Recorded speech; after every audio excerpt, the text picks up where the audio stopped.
Nós estamos com 15 minutos de atraso, eu não gosto muito de atrasos, então nós vamos tentar manter daqui para frente o horário das apresentações e depois das discussões.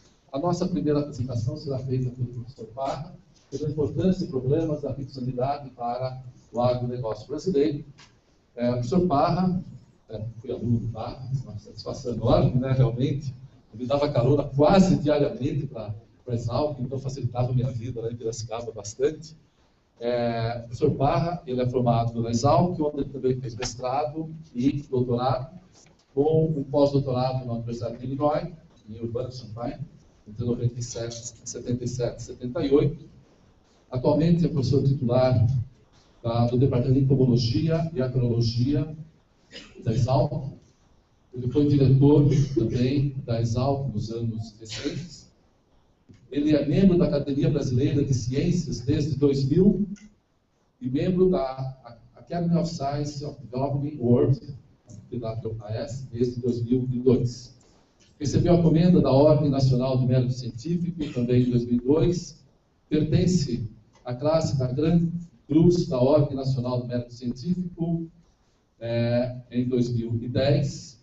Ele é bolsista de produtividade do CNPq, ao 1A, que é o maior nível que tem dentro do CNPq. É membro de diversos conselhos papéis do CNPq nos últimos anos. Ele publicou mais de 300 artigos científicos, tem mais de 60 capítulos, tem, pelo menos até o dia que eu peguei o currículo dele, tinha 42 teses de doutorado e 42 de doutorado, 10 de pós-doutorados e eu não marquei aqui, mas os mestrados com 60 ou 70 estudantes de mestrado. E a área que ele atua é basicamente controle biológico e manejo integrado de pragas. E o tema central de pesquisa é em técnicas de criação e nutrição de insetos para programas de controle biológico com ênfase a parasitoides de ovos. Então, para a satisfação tê-lo novamente aqui com a gente. Bom dia a todos. Wagner, muito obrigado pelo convite, a Embrapa toda, uma satisfação e uma honra poder fazer a abertura, ser a primeira palestra deste evento, ao lado de pessoas tão importantes. E o Wagner enumerou o meu currículo. A grande vantagem, uma das poucas vantagens de ser velho, é que o currículo fica maior, né? E a gente se lembra de coisas mais antigas. Na verdade, o tema proposto é a importância e problemas da fitossanidade para o agronegócio brasileiro. Vocês poderiam colocar ali 2 pontos, a importância do controle biológico. É sobre o controle biológico que nós vamos falar. O momento é muito diferente para os mais jovens, principalmente. Voltando àquela ideia de que os mais velhos têm uma ideia melhor do passado, os mesmos problemas que estão ocorrendo agora, ocorreram na década de 80. Eu me lembro com o algodoeiro, em que se plantava apenas as IACs, as Instituto Agronômico de Campinas, e começou a se aplicar de uma forma indiscriminada a produtos químicos na região de Guaíra, no estado de São Paulo. Eu me lembro que eu mostrava os slides nas aulas, alguns alunos se encontram aqui, e eu falava, olha, naquela região aplicavam-se em 5 vezes inseticidas, e agora o grupo Maeda, naquele local, está aplicando 20 vezes. Então, também essa uma das vantagens de ser mais velho, a lembrança do passado. Então, nós vivemos no presente os mesmos problemas que ocorreram há mais de 30 anos. A aplicação irracional de produtos químicos. Eu trabalho no controle biológico, tenho bom senso, não sou contra inseticidas, mas eu acho que eles devem ser aplicados de uma forma racional, de uma forma adequada, de uma forma inteligente. A forma como eles vêm sendo aplicados tem levado a uma série de problemas que nós já antevíamos em 2004. Eu e o Celso Moto fizemos um artigo em 2004 na revista Cultivar. Na verdade, nós mandamos o título, era assim: as pragas estão mudando, uma interrogação. E por uma questão de marketing, eles transferiram o tema para Elas São Terríveis. Então, na verdade, o tema inicial era As Pragas Estão Mudando. E lá nós fazíamos menção a várias coisas, se vocês tiverem oportunidade de ler esse artigo, de que ocorreriam problemas futuros. Devido à aplicação indiscriminada de produtos químicos, devido à sucessão de culturas, devido às grandes áreas no Brasil Central, devido à ocupação de locais onde não tinham ainda sido explorados, com condições edáficas e climáticas diferentes, e, portanto, isso acarretaria problemas. E acarretou mesmo, tanto que vocês têm hoje este dia para discussão, que culminou, então, com a ocorrência da Helicoverpa armígera. Eu diria que a ocorrência da Helicoverpa armígera, por vários motivos que nós discutiremos aqui, foi, sem dúvida alguma, ou é, sem dúvida alguma, um divisor de águas para que nós possamos mudar a forma de controle das pragas.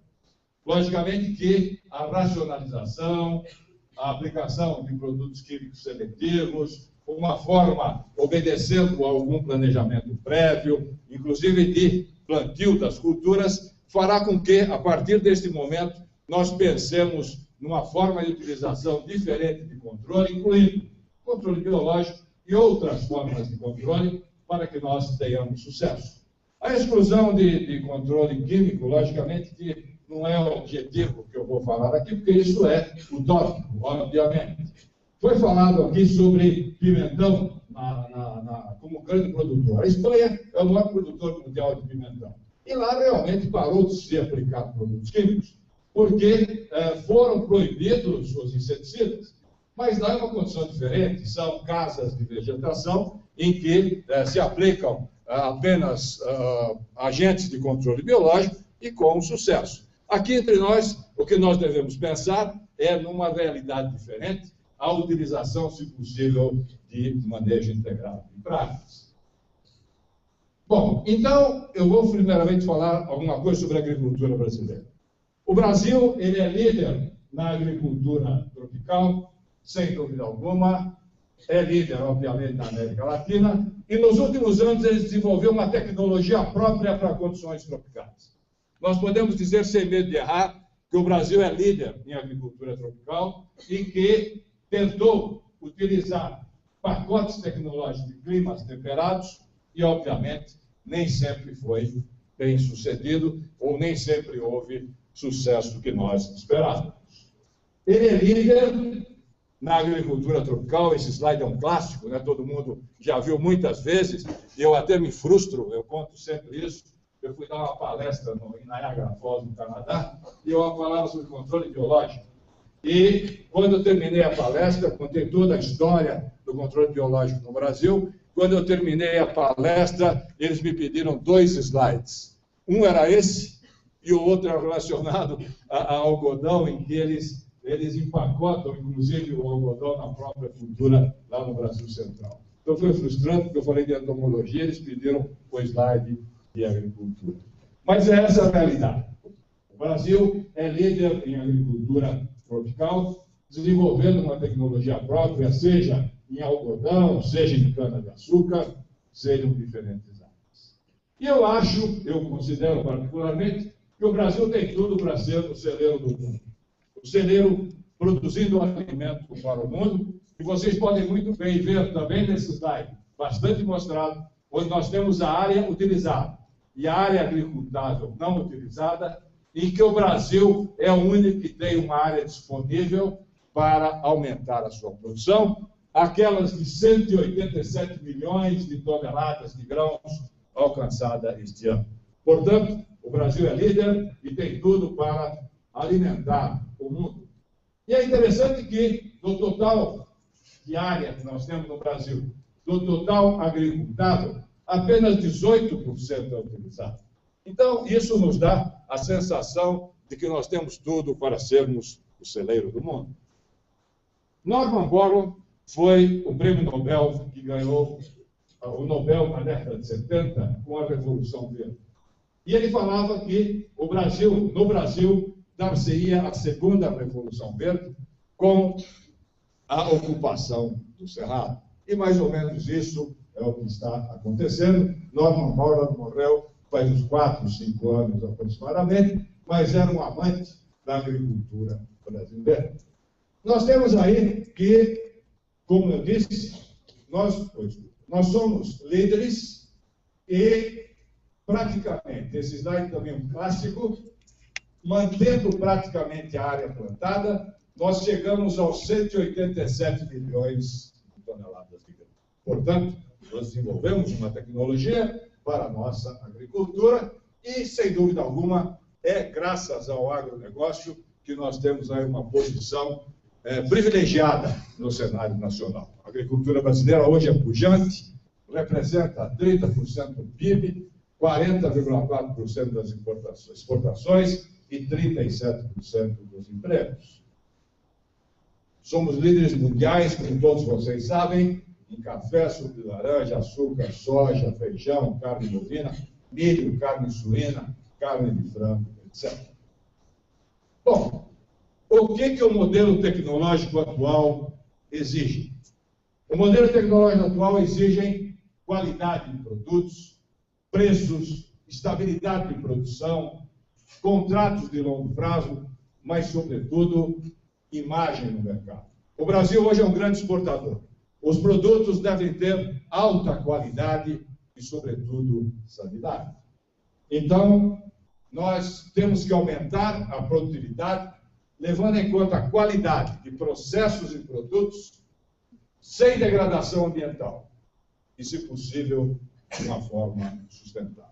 Então, o Brasil caminha para ser o celeiro do mundo, mas tem que pensar na possibilidade de produção com um produto que seja são, que seja de qualidade, para que nós tenhamos, para que nós possamos pensar em direção a uma agricultura sustentável.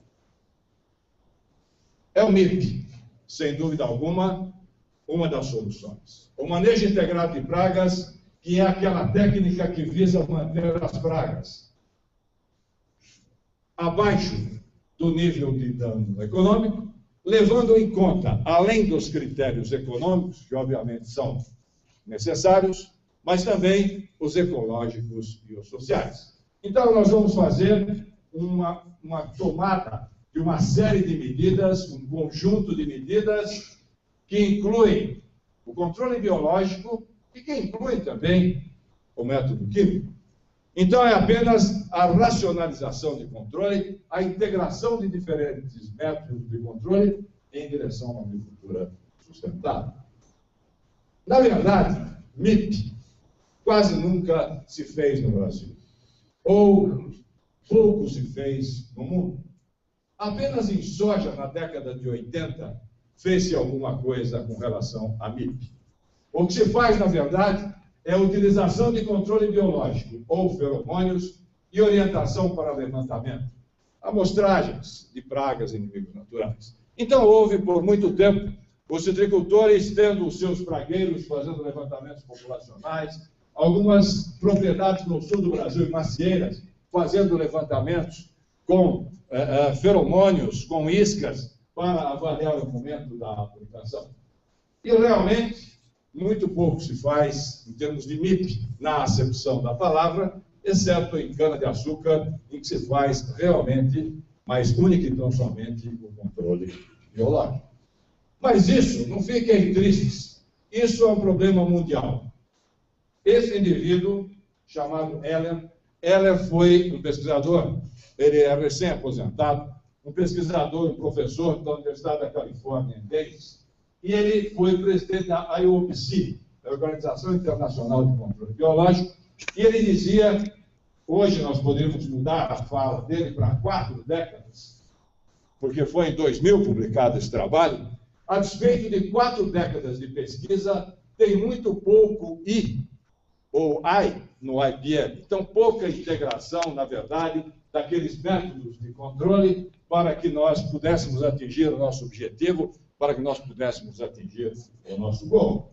E vocês têm aqui, desde Nixon, vocês estão lembrados, os mais novos não sabem, mas houve um presidente americano chamado Richard Nixon, que foi, inclusive, quase mandado embora por causa de um escândalo lá ocorrido, ele já havia feito, em 1972, formulado o IPM, o Manejo Integrado de Pragas como Política Nacional. Isso perseguiu, chegou até Bill Clinton, vocês lembram que foi um outro presidente americano, e o Bill Clinton, ele falava que ao final do governo, ele estaria com 70% da agricultura americana utilizando IPM, utilizando o manejo integrado de pragas. E para a frustração dele, eu imagino, ele conseguiu no final do seu mandato chegar a 4% utilizando este IPM.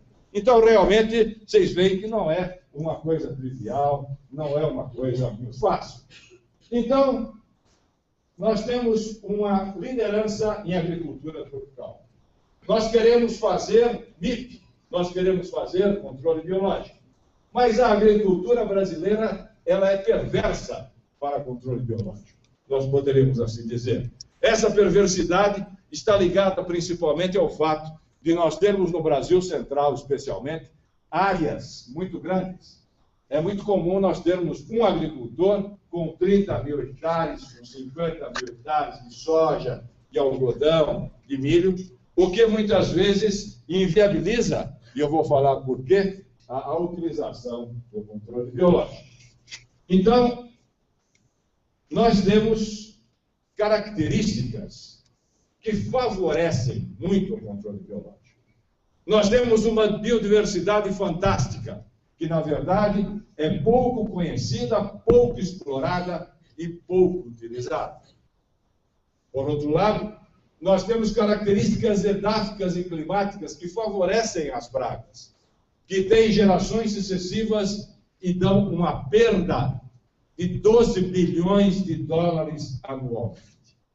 Então, eu espero que não se torne realizada a profecia feita pelo Dr. Celso, se nós temos hoje uma praga e nós estamos quebrando a cabeça fazendo esse simpósio, o Dr. Celso preconizou que nós teremos mais 150 pragas ocorrendo.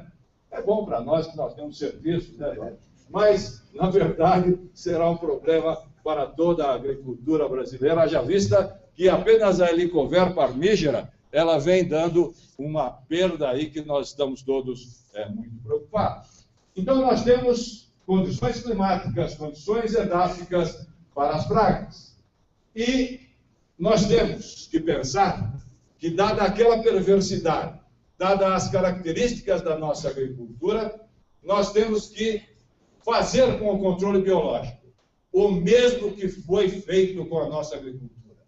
Foi esse o motivo pelo qual eu mostrei alguma coisa sobre agricultura. Eu não sou um expert em agricultura, eu sou apenas um estudioso de controle biológico e que mostra claramente para mim, apenas com um pouco de bom senso, que nós temos que fazer com o controle biológico aquilo que foi feito com a nossa agricultura. Desenvolver uma tecnologia própria, adequada às condições tropicais, adequada à nossa realidade.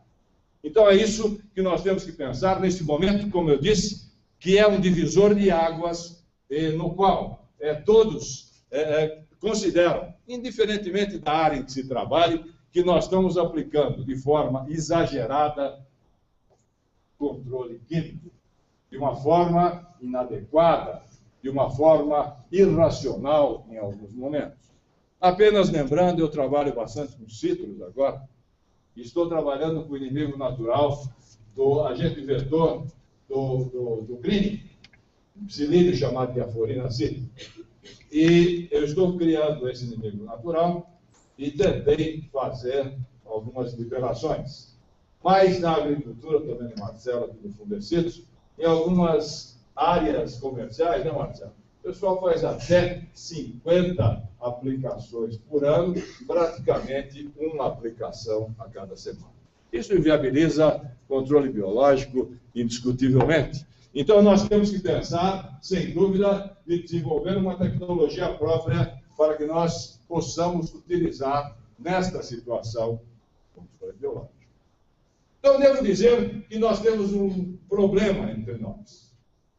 A agricultura brasileira, o Brasil, ele teve o início da sua entomologia muito influenciado por agroquímicos. Então, nós temos arraigado no agricultor a cultura do inseticida, a cultura do agroquímico. É diferente de outros países, como Venezuela, Peru, Colômbia. Vocês veem que eu não falei nenhum país grande, países ruinzinhos, mas eles têm na sua cultura arraigado o controle biológico. E eu sempre dou esse exemplo. Uma palestra em La Molina, no Peru, quando eu falei que nós buscávamos alternativas ao controle químico. Levantou-se um representante de um desses países e falou para mim: professor, eu acho que o senhor está enganado. Para mim, a alternativa é o controle químico. Então, vocês veem que a cultura é diferente. A cultura arraigada nesses países, ela é cultura de controle biológico, né? E eu fui dar um curso em Medellín, há uns 2 anos, e lá, vocês sabem que a Colômbia ela é muito famosa pelas suas flores, rosas, né?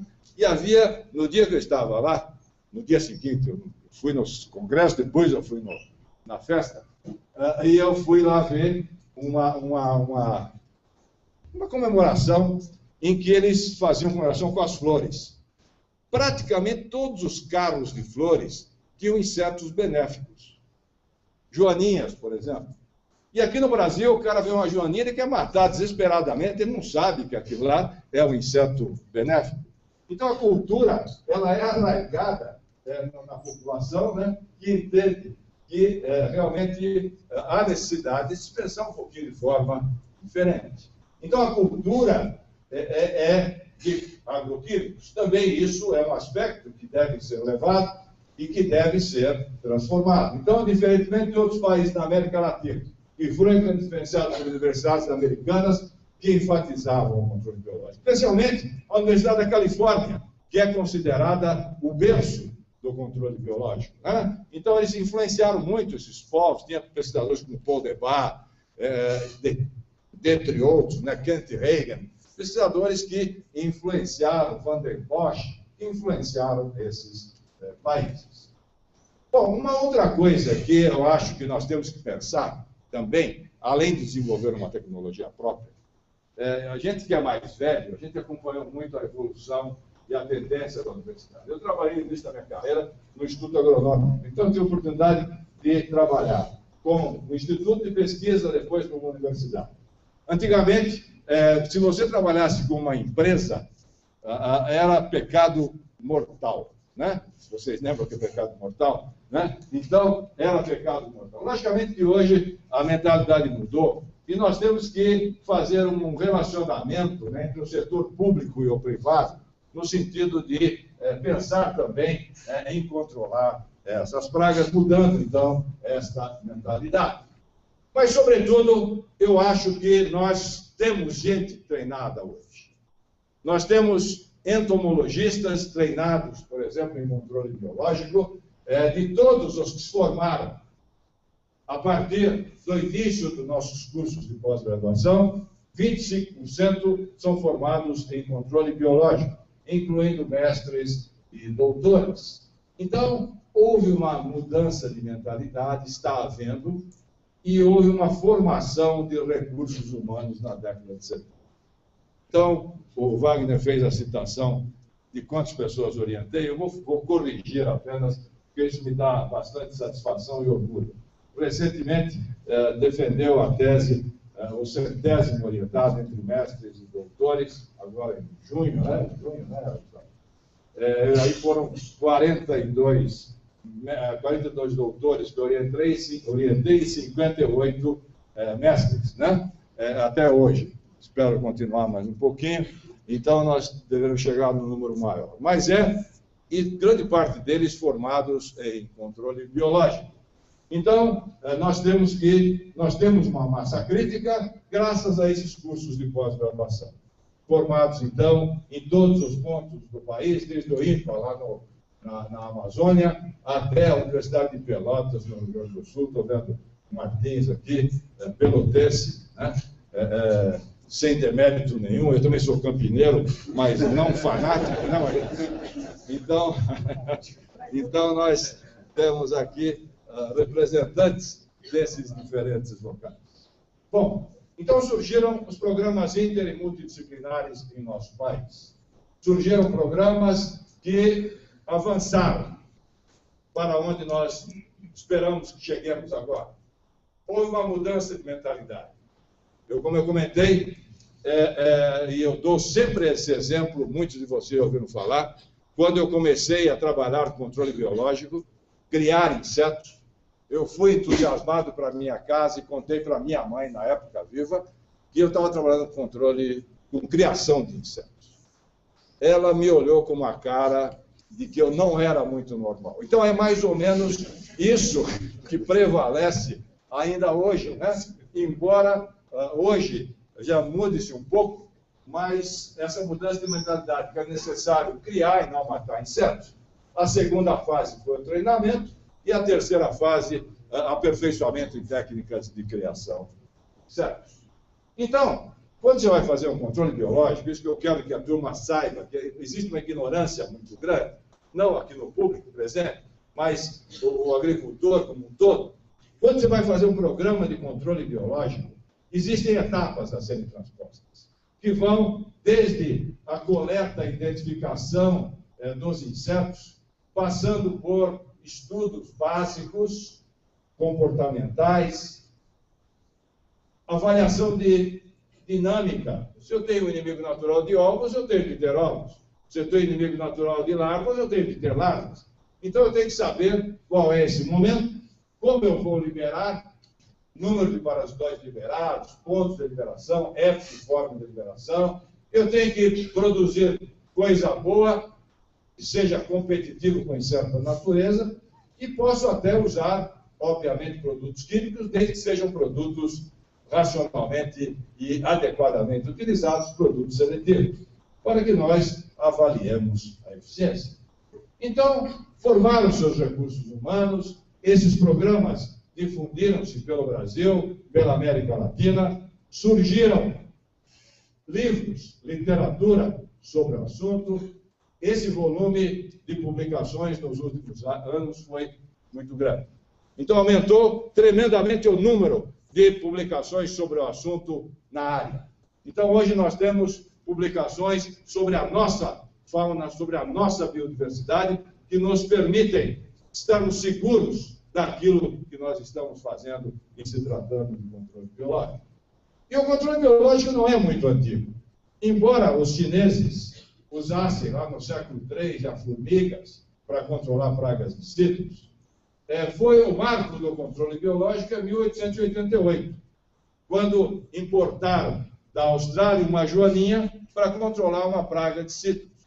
Então, 1889, um ano depois que houve os casos de sucesso, nós poderemos chamar de início do controle biológico. Não é tanto tempo, 100 e poucos anos, né? Então, em 1989, comemorou-se na Califórnia, que é o berço do controle biológico, um século de controle biológico. Então, não é tão velho assim, né? E entre nós, houve um período negro de controle de pragas, que foi de 39 até 1960. Alguém sabe o que aconteceu em 1939? Alguém pode falar aí? Foi a síntese do DDT. O indivíduo ganhou um prêmio Nobel, e aí achou-se ou considerou-se que todos os problemas estariam resolvidos, que todos os problemas estavam sanados, e passaram a aplicá-los de uma forma discriminada. E aí houve esse período, logicamente, negro para o controle biológico, até 1960, dada esta aplicação indiscriminada de produtos químicos, né? Então, essa aplicação inadequada, de produtos químicos. E até que surgiu aí um livro clássico, da Primavera Silenciosa, de Raquel Carson, de 1962, é uma bióloga, ela morreu de câncer posteriormente, mas ela chamou de Primavera Silenciosa porque ela achava que os inseticidas iam matar os pássaros, não ia ter mais cantoria de pássaros na primavera, né? Então, esse é o motivo pelo qual chamou-se isso de Primavera Silenciosa. E eu sempre dou esse exemplo também. Em 2002, comemorou-se 40 anos do lançamento desse livro. Um jornalista da FAPESP me entrevistou e eu fiz algumas considerações sobre o livro. E ele pôs um título muito bonito: 40 primaveras depois. Em 2002. Hoje, 53 primaveras depois, eu uso essa forma poética nas minhas palestras, mas eu falo que é dele, né? Então, 53 anos depois, o programa continua. E continua de forma análoga, né? Devido a essa aplicação aí bastante grande de produtos químicos, que levou o Brasil a utilizar 9,7 bilhões, ou gastar 9,7 bilhões de dólares com agroquímicos no ano passado. O problema continua na Europa. Esse livro, publicado em 2010, holandês, ele é uma continuação do livro da Raquel Carson. Ou seja, ele mostra o problema dos neonicotinoides e o problema dos eletrônicos. Então, os problemas são os mesmos. Tem resistência dos insetos aos inseticidas, aparecimento de novas pragas, ressurgência de pragas, desequilíbrios biológicos, efeitos prejudiciais ao homem, inimigos naturais, peixes ou outros animais, resíduos nos alimentos, água e solo. Pois daí é de 1950 ou 1960, os problemas são os mesmos. O que vocês veem hoje aí é fruto de uma aplicação errada de produtos químicos. Né? Repito, não sou contra químicos. Eu acho que eles devem ser aplicados de uma forma racional e adequada. Bom, então, 1980, 1990, ressurge o controle biológico. Né? Então, antigamente, falava-se em controle biológico clássico, quando você ia no local de origem do inimigo natural e trazia, da praga, e trazia o inimigo natural. Né? Então, você ia no local de origem da praga que apareceu e trazia o inimigo natural do local que essa praga veio. Hoje já se usam inimigos naturais exóticos também e aumentaram muito as técnicas de criação de insetos, especialmente para controle biológico aplicado. E o controle biológico natural, que é o que ocorre naturalmente, ou conservativo, pode ser mantido utilizando-se produtos seletivos e com a preocupação do manejo da resistência, fazendo rotação de princípios ativos. Surge o controle biológico aplicado, com a produção massal de um grande número de inimigos naturais. Hoje, fala-se muito em tricograma para controlar Helicobacter parmígera. Existem empresas que produzem ovos para a produção de tricograma. 1 grama de ovos da traça utilizada para criar tricograma tem 36 mil ovos. 1 grama. Existem empresas produzindo 40 quilos de ovos por dia para a produção desse inimigo natural. Então, as técnicas melhoraram. As técnicas se explicaram. Mas sempre são programas a longo prazo. Eu pus um exemplo aqui meu. Tricograma no Brasil, viabilidade de uso após 20 anos de pesquisa. Isso foi aplicado em 2004. Nós tínhamos iniciado esse trabalho, eu, o Zuc, a equipe lá de Piracicaba, em 1984. Eu fui em Antibes, em 1982, na França, e de lá eu comecei o programa de controle biológico com tricograma, em 1984, e os meus resultados praticamente se deram 20 anos depois. Então, são programas, sem dúvida alguma, de longo prazo. Mas nós temos excelentes exemplos no Brasil. Em cana-de-açúcar, nós temos hoje, esse ano, 3 milhões e 300 mil hectares tratados com Cotésia flavips para cortar a broca da cana. Tricograma, mais ou menos 350 mil hectares. 3 milhões e 350 mil hectares. E nós temos patógenos.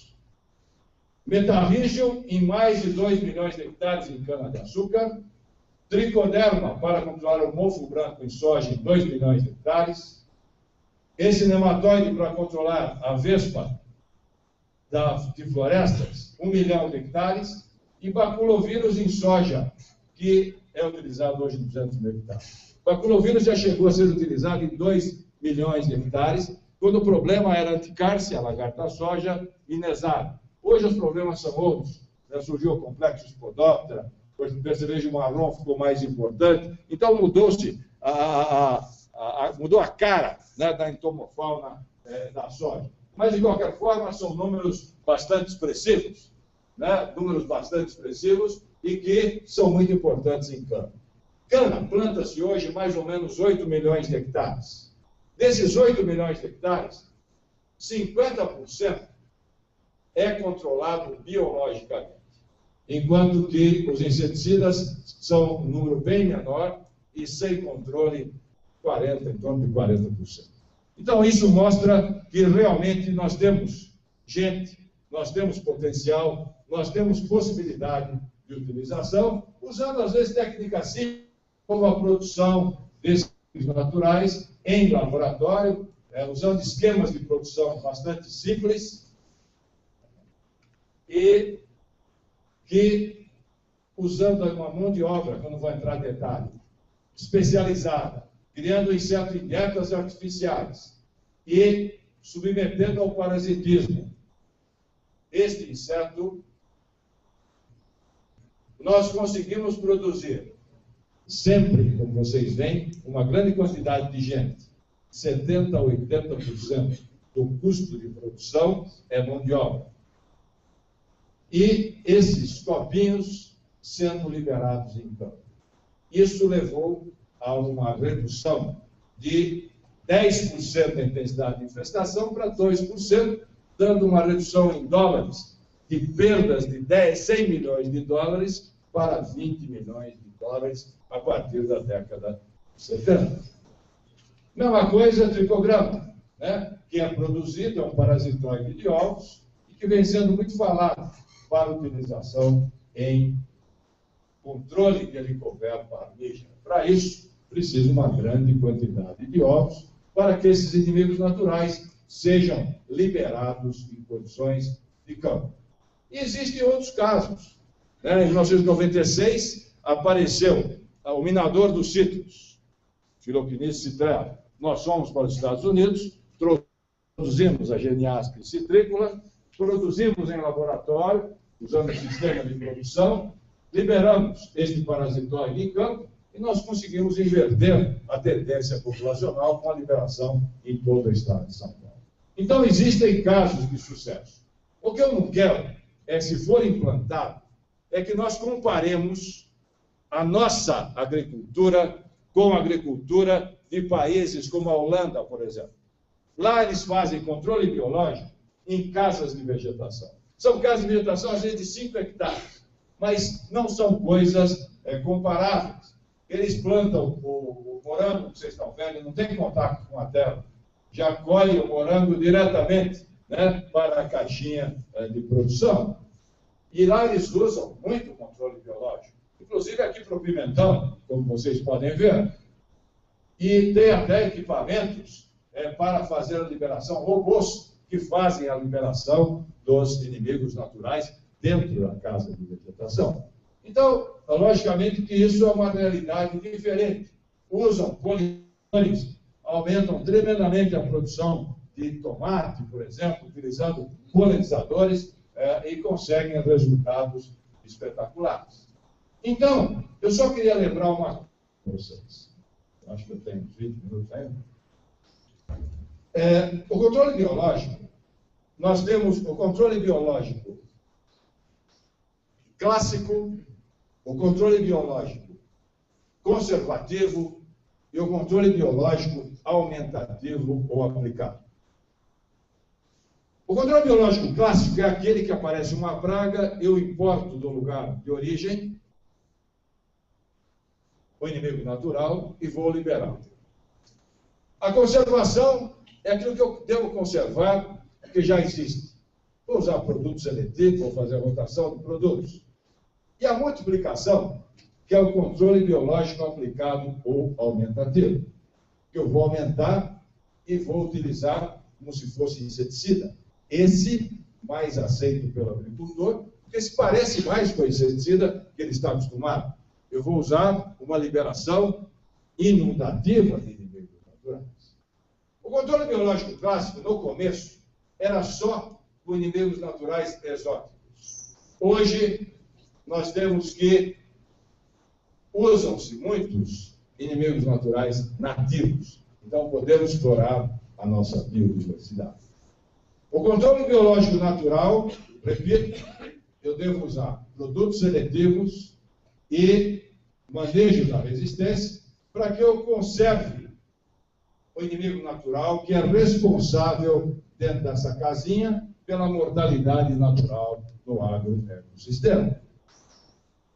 Bom, quais são os desafios da utilização do controle biológico? Em primeiro lugar, o controle biológico é viável em pequenas áreas, agricultura orgânica, casas de vegetação, pois é possível amostragens com sistemas convencionais. Eu chego com o indivíduo e falo, você vai fazer um pano de batida em soja, você vai utilizar feromônios, isso é perfeitamente possível, desde que se leve em conta que deve existir disponibilidade de insumos biológicos de qualidade, isso é importante, e uma adequada logística de armazenamento e transporte. Nós não estamos na Holanda, nós estamos no Brasil, onde nós temos do Oiapoque ao Chuí uma distância bastante grande. Então, a logística de armazenamento e transporte deve ser levada em consideração. Qual é o desafio em grandes áreas? É isso que eu gostaria de falar, é isso que eu gostaria de discutir, pois fala-se na utilização de coverta, na utilização de controle biológico, mas nós temos algumas coisas para que saia tudo bem. O agricultor, se o controle biológico não der certo, ele não utiliza mais. Então, nós temos que levar em consideração alguns aspectos. Em primeiro lugar, cultura do agricultor. O agricultor ele tem uma cultura de agroquímicos, que nós comentamos. Amostragem. Talvez em grandes áreas, a amostragem convencional não funcione.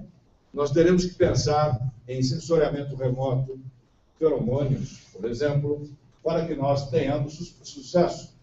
E, sobretudo, eu acho que é muito importante a transferência de tecnologia. Então, o agricultor ele não está acostumado com isso. Tem que ter alguém perto do agricultor. O agricultor, se você falar que o tricograma responde a tricosano, que é um cairomônio que é liberado pela mariposa ao fazer a postura, ele não entende absolutamente nada. Você tem que ensinar ao agricultor que o ovo ficou preto. Aquele preto é uma indicação do parasitismo. Então, eles têm que estar perto do agricultor para que nós consigamos definir essas coisas.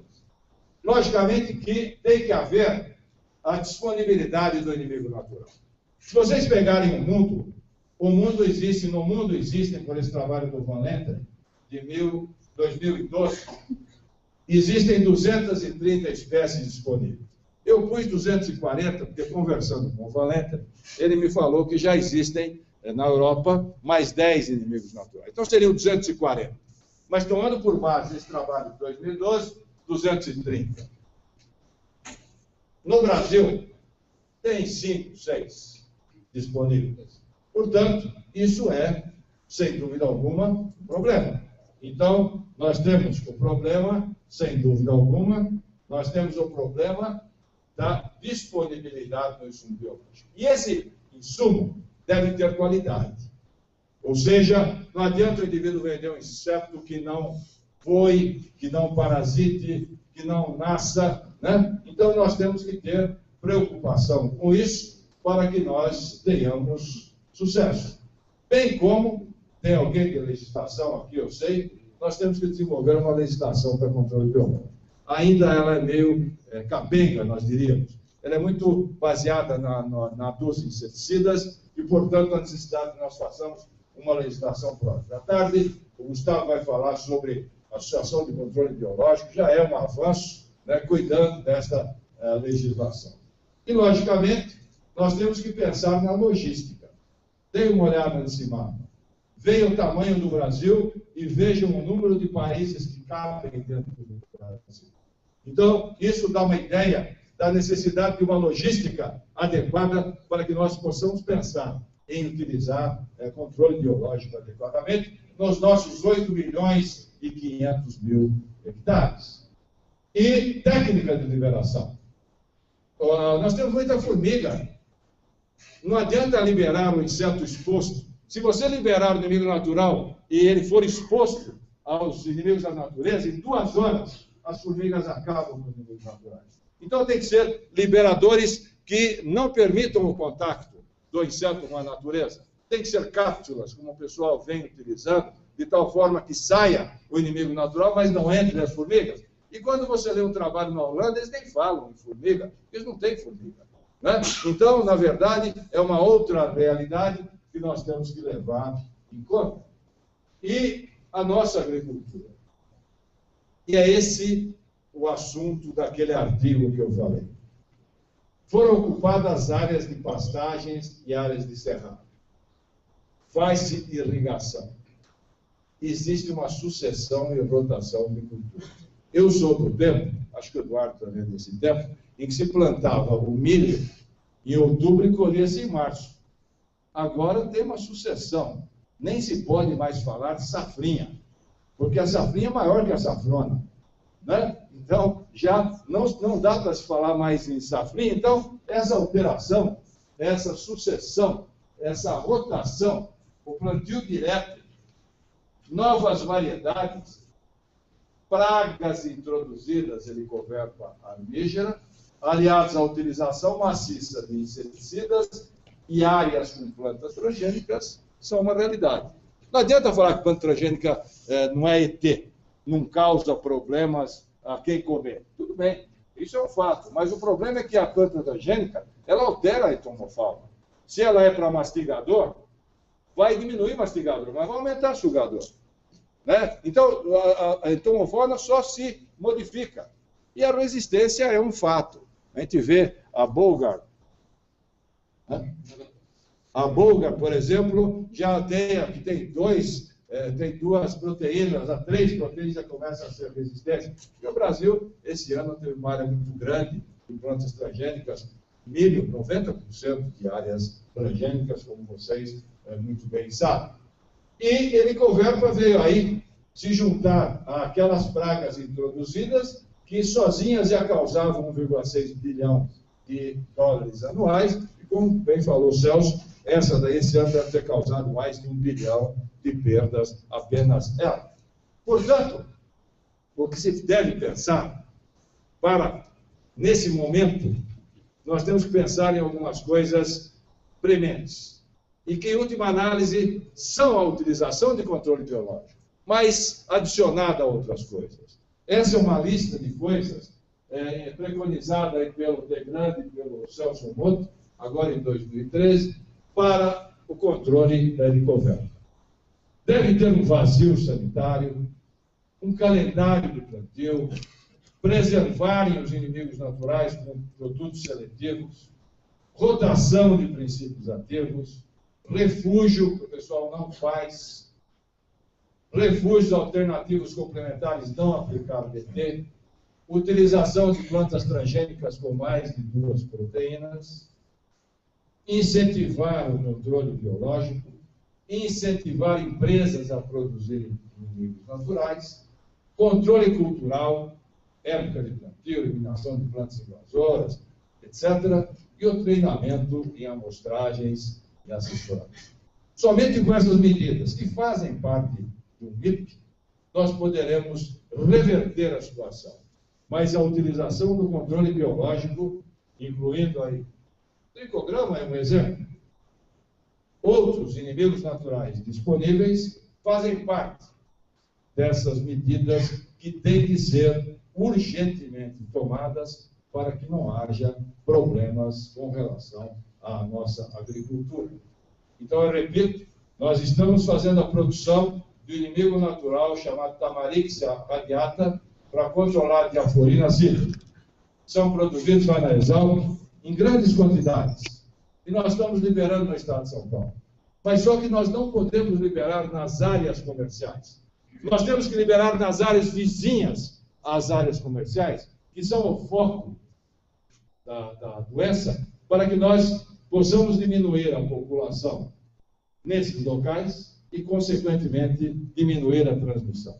Né? Então, não adianta eu liberar na área comercial, como eu disse, onde se faz 50 aplicações de inseticidas por ano. Então, controle biológico caminha bem. Eu acho que nós deveremos pensar em adotar medidas para que nós tenhamos sucesso. A não utilização de tais medidas poderá levar a um fracasso que seria uma coisa irreversível. Na década de 70, aconteceu isso com metarrígio. O pessoal, em fábricas de fundo de quintal, produzia metarrígio muito mais com aspergilos e penicillium. O agricultor começou a usar metarrígio para pastagens. Não dava certo. Não usou mais por muito tempo, até que houve um trabalho do professor Sérgio Batista Alves, lá da Exalc, revertendo, então, a situação. Então, o controle biológico vai bem. Tem até coisas, apenas para finalizar, como essas, onde nós fazemos na Piracicaba, por exemplo, a produção de tricograma precioso, tricograma galóide, tricograma tocovirilha, que são as 3 espécies comercializadas no Brasil. Nós conseguimos produzi-los não sobre ovos, mas sobre um hospedeiro, uma dieta artificial. Isso daqui que engana o inseto, que é um ovo, é um ovo plástico, o inseto parasita, fica preto, como vocês conhecem, depois ele fura o plástico e vai para o exterior. Então, as pesquisas são avançadas. Nós temos resultados, mas esses dados que nós comentamos devem ser levados em consideração para que realmente o aparecimento da Helicoverpa albígera seja um divisor de águas para que nós possamos utilizar mais e mais o controle biológico. Muito obrigado.